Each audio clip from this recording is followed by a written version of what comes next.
I always thought I would stay on the East Coast rather than journey halfway across the country to be in California.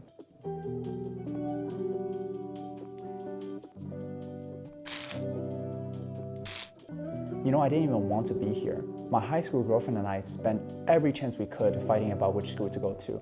And coincidentally, she wanted to go to Berkeley, and that was the school I ended up at. And it's funny being here 6 years later, talking about my experience in doing this sort of short documentary / memoir, and life is just strange that way.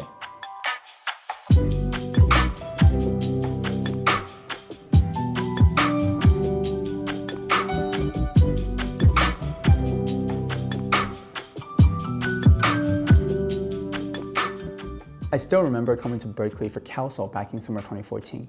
The orientation we do today is so mellow to what we had to endure back then. Similar to now, freshmen have to pick their classes during orientation, and because Council happened throughout May to July, it's really a fight to see who gets there first and pick the classes they want. It was the day after my high school prom. Arnold and I took an early AM flight into San Francisco, and as we hiked up the BART station for the first time into downtown Berkeley, everything felt so fresh. If I had to nail down one sense I still remember today, it would definitely be the smell. Food. The sweet aroma of food traveled up my nostril, triggering my olfactory bulb like the ocean rising and falling, releasing waves of dopamine and smoothing out the discomfort from my early morning flight. Scent of sugary milk tea, meaty sausages from Top Dog. In that moment, any sanity left in me was controlled by insatiable biological response. I had to eat something. My first meal in Berkeley ended up being a large boba and popcorn chicken from Sweetheart Cafe. It was unapologetically the best meal I've ever had, and I miss the nostalgic taste of it so much I made my phone wallpaper for an entire year. Anyway, Arnold and I spent both of our nights in Unit 3 during the orientation, and we really loved the vibe there. And when it was time to finally pick where we wanted to live for our freshman year, there was no other choice than Unit 3.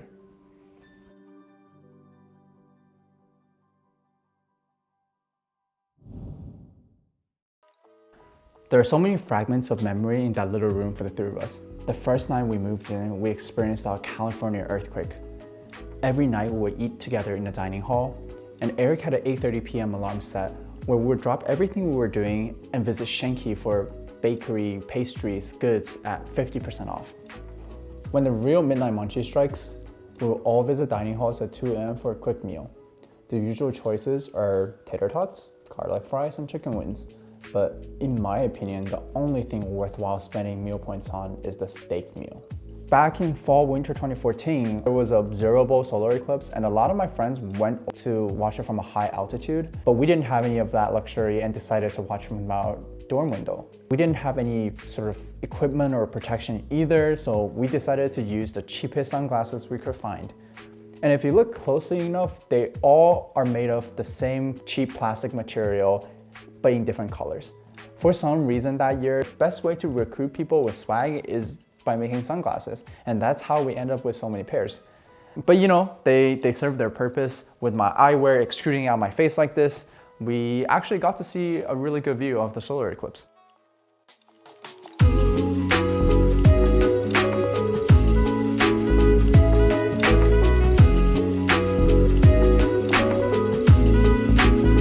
By the time spring came around, I was actually a little bit sick of living with Arnold and Eric. Nothing wrong with them particularly, but it just felt suffocating at times. The room started showing its age as well. During the summer month, we didn't have air conditioning, so it was super hot. There was a tree in the courtyard, and whenever it rained, it reeks so much. And I really wish I could share that sense of smell with you guys, but I can't. Eric and I decided we wanted to live in dorms again for the second year. And the golden standard for living in dorms at Berkeley is Martinez Commons. It was the newest building and the best equipped one of its time. People would gladly butt heads with each other just to get into that unit. We signed up for it, but didn't get in the first time. And thanks to the tip from a helpful classmate, we messaged the housing officer to be placed onto the waiting list. I didn't even know a waiting list existed, but it was super helpful. After 2 days, someone else rejected their offer and we actually got placed into the unit. So the night before my electrical engineering final, I was skating down this path leading up into Martinez Commons. I've been skateboarding for about a year at that point, and I generally felt pretty comfortable carving and getting to where I needed to go. But that day, there was this one little rock that happened to get lost on the path I was taking, and I stumbled across it, and everything just went downhill from there. I could see myself in bullet time as I fly off the board and about to land on my knees. The screeching, oh crap, went on my head because the next second I realized I was holding my phone in my hand and the screen is completely destroyed. The phone is sort of bent. I don't know if any of y'all have experienced this before, but it really just felt like someone punched me in my guts. This super nervous mess exploded in my stomach, and I knew I couldn't do anything at all until I resolved the issue on hand. Going back to study for the final, nah, I'm not doing that. About an hour later, I found myself at the Apple store getting a brand new iPhone. But hey, I did pretty well on the final.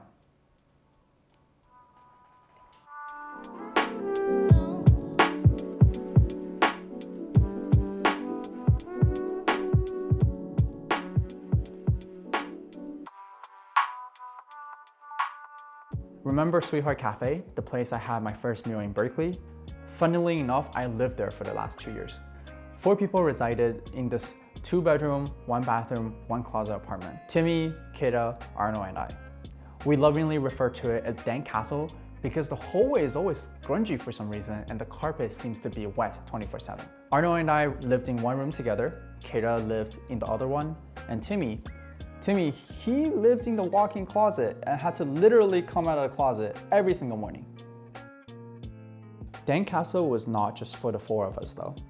Because of its central location on campus, it thrived as a gathering place for all of our friends. Similar to Monica's living room, we have people coming over all the time. I would often go home and find people sitting on our couch, watching our TV, and chewing our snacks. And none of my 3 other roommates are to be found. It's not uncommon to have 20 or even 30 pairs of shoes in our little foyer areas. And when people had to leave, they scratched their head because they don't know which pair of size A superstar belongs to them.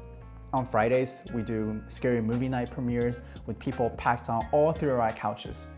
And despite how cramped the living room is, we always had a little place for this giant Costco teddy bear. We had this really old wooden white cabinet inherited from the previous tenant.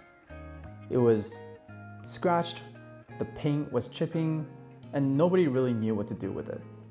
So we started amassing this large collection of liquor bottles, kept on the cabinet, and served that as the centerpiece of our apartment. And the crown jewel of that centerpiece is a bottle of Vitali vodka we lovingly nicknamed Immortal Vitali because nobody could kill it over the span of 1 entire year. Our bottle collection quickly grew with every party we threw, and we started getting picky with what went into the collection. Another bottle of soju? Get that out of there. It was all about the exotic variety, unless, of course, it's a bottle of Smirnoff vodka.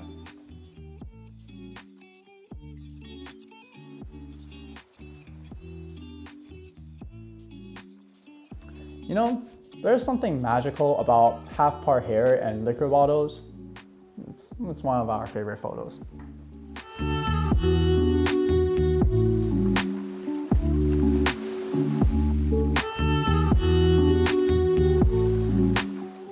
Living in San Francisco was always the plan after graduation.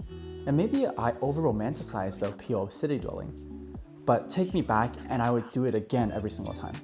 Arnold, Kevin, and I long before graduation have decided we wanted to live together. But apartment hunting in SF is so much different than what we're used to in Berkeley. Yeah, the places were nicer, but they always came with a super hefty price tag. And given the limitation each one of us have, we were sort of boiled down to not that many choices. What's worse was when we finally were ready to move in, luggage in hand, and we picked up the keys. The 3 of us were greeted with an apartment that didn't fit the description provided to us by the management.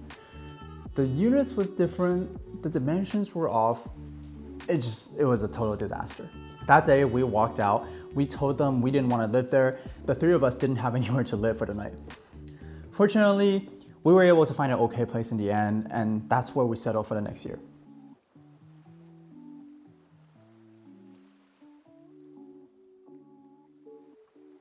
We're just overlapped over each other. I couldn't hear shit. Wait, what's wrong with voice lines?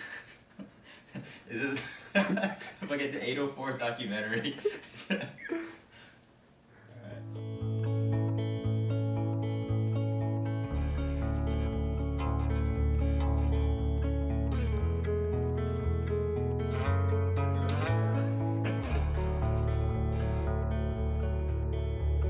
Took the breath from my open mouth. Never known how it broke me down. I went in circles somewhere else. Should I hear ship is coming in? Do you have anything to say to your viewer and subscribers? And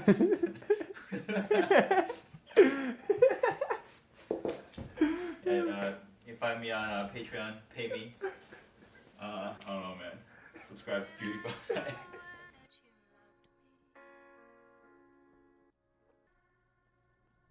So I wish upon a star, and I promise I'll go far. I wish upon a star, and I promise I'll go far. I wish upon a star, and I promise I'll go far. 不是吧？这么怼脸的吗？这是谁啊？这么怼脸？怎么这里还有个这个样子的？坦克车好吗？ I'll go far. Promise I'll go far. Wish upon. Promise I'll go far. A lot of people who watch this knew for a while I've been thinking about it, and I think everyone has been super supportive, and that means a lot for me because I know even if I move away, y'all will be there for me. That kind of support is it's the fallback support system I know. And if I don't succeed somewhere else, San Francisco is home. It's where I can go back and be comfortable. So thank you all for being here. And we will meet again. And that I promise.